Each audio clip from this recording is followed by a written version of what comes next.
My name is Srushti Jayant Deshmukh and I have secured rank 5 in UPSC CSE 2018. Here I am to share with you my journey, my experience of civil service preparation and what has helped me to achieve what I have done today. So a little bit about myself.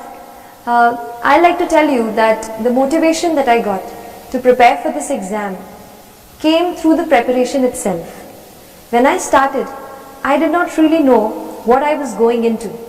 But when I started reading much and more, I found out that there are many people in this world, in our country, who are unfortunate, more unfortunate than we ever can be.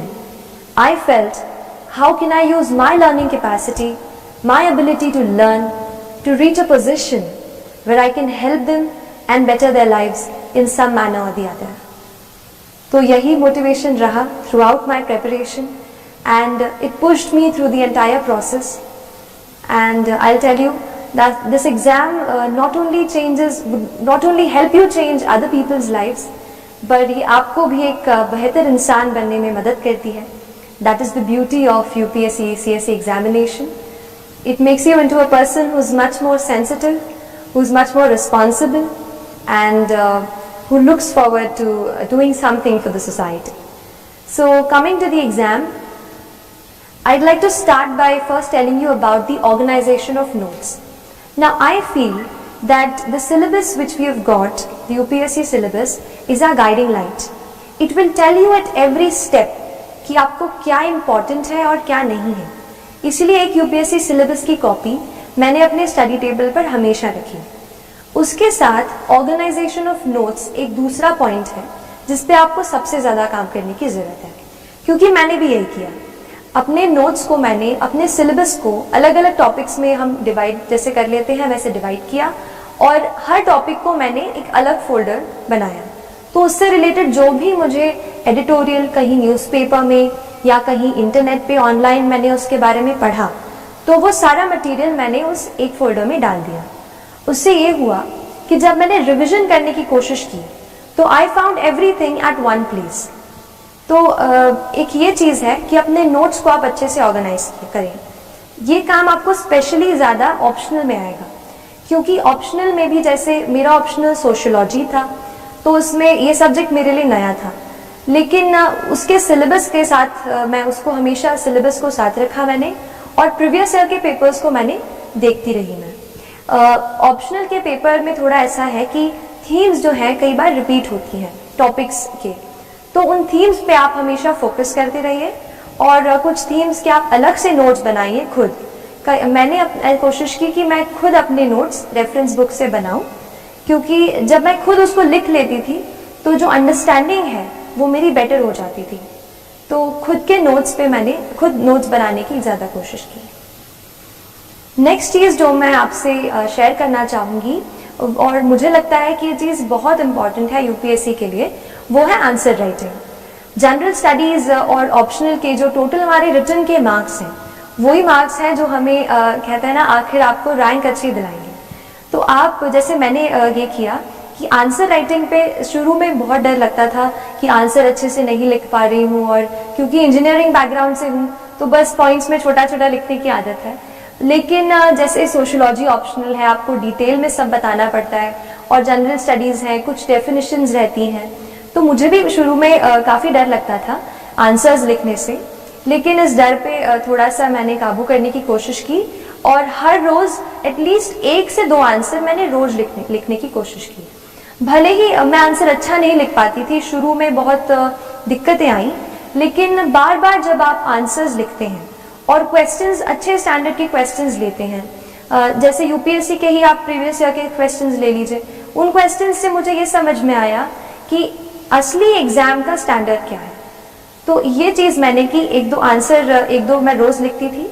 और उसके बाद फिर मैंने कुछ test series join की जिसमें मैं हर Sunday को कोई एक टॉपिक रहता था जिसको मैं पूरे वीक में पढ़ती थी और वही टॉपिक्स के मैं आंसर्स लिखती थी.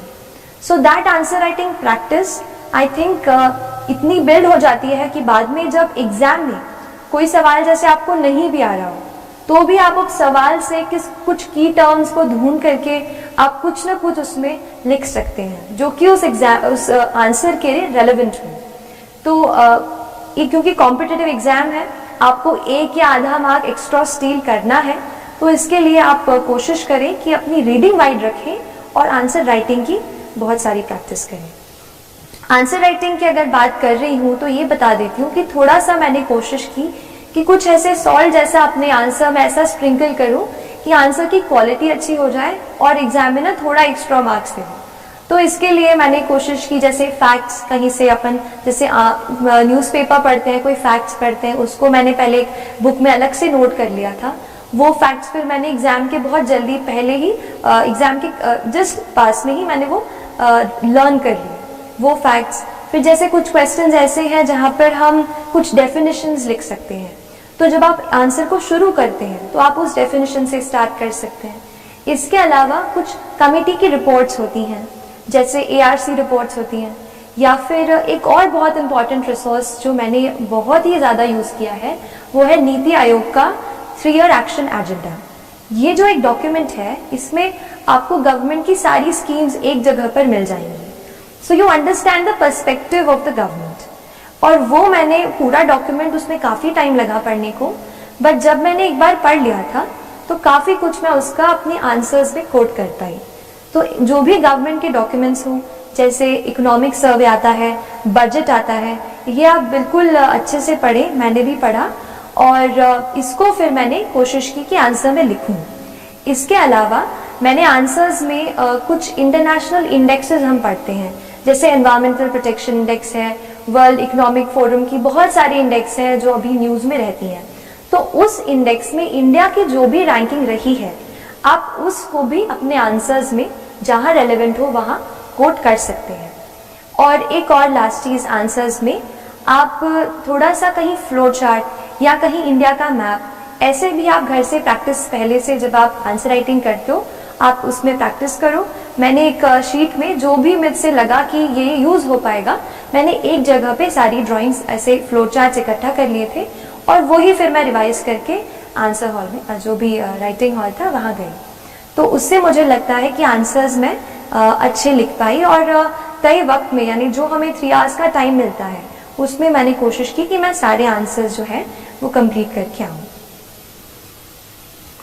ये जो कॉपीज़ हैं ये आप iscore.in पर देख सकते हैं।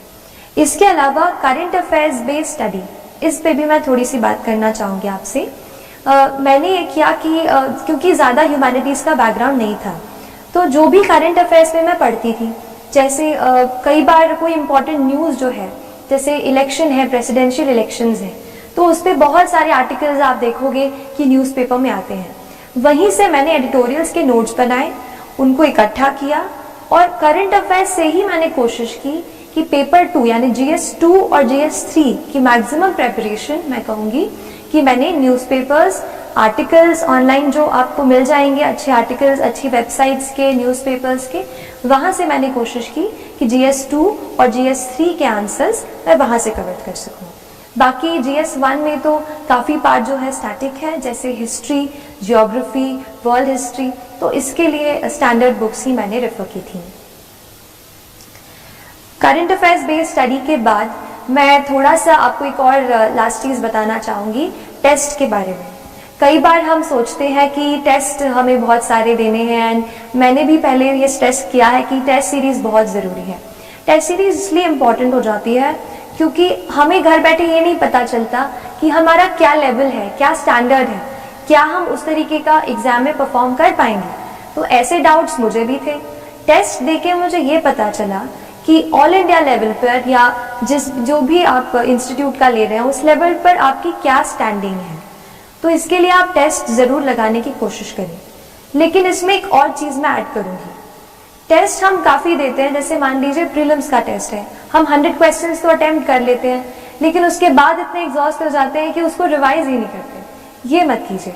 मैंने बहुत जब ये गलती की, बाद में रियलाइज़ हुआ कि कई क्वेश्चंस फिर से ऐसे आ गए जो मैंने पहले कर चुके थे पर मैंने उनको पढ़ा नहीं था। तो आप ये करो, और मैंने ये किया था कि पहले मैंने जैसे एग्ज़ाम दे दी, दो घंटे में हमने पहले क्वेश्चन सारे सॉल्व कर लिए।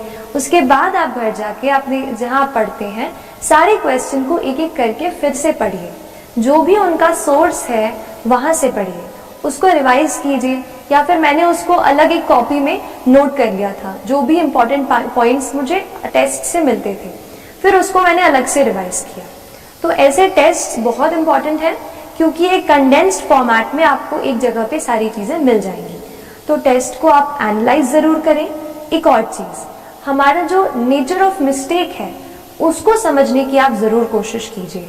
कई बार हमारी मिस्टेक इस वजह से होती है कि हम सिली मिस्टेक, मतलब ए मार्क करना होता है बी कर देते हैं। कई बार ऐसा होता है कि नॉलेज गैप होता है, मतलब हमने वो चीज़ पढ़ी ही नहीं है, भले ही वो चीज़ हमारे सिलेबस में है। और कई बार ऐसा होता है कि हम बहुत ज़्यादा रिस्क ले लेते हैं, कि जैसे 3 ऑप्शन में से एक हमें सही लग रहा है एंड फिर भी हमने उसे अटेम्प्ट कर दिया। तो आप अपने नेचर ऑफ मिस्टेक को एनालाइज करो। मैंने कोशिश की ये पता करने की कि मैं गलती कहाँ कर रही हूँ। मेरा पहले शुरू में नॉलेज गैप आ रहा था, इवन प्रीलिम्स के काफ़ी पास तक ऐसा हो रहा था। तो आप अपने नॉलेज गैप पे थोड़ा सा देखो, कौन सा, जैसे मैंने देखा कौन सा सब्जेक्ट है जिसमें मैं इतना ज़्यादा अच्छा नहीं परफॉर्म कर रही हूँ, तो उसी सब्जेक्ट के फिर से मैंने अपने नोट्स खोले, फिर से उन्हें पढ़ाई की, फिर से उनसे पढ़ा। तो ऐसे करके वो नॉलेज गैप जो है वो ब्रिज हो गया।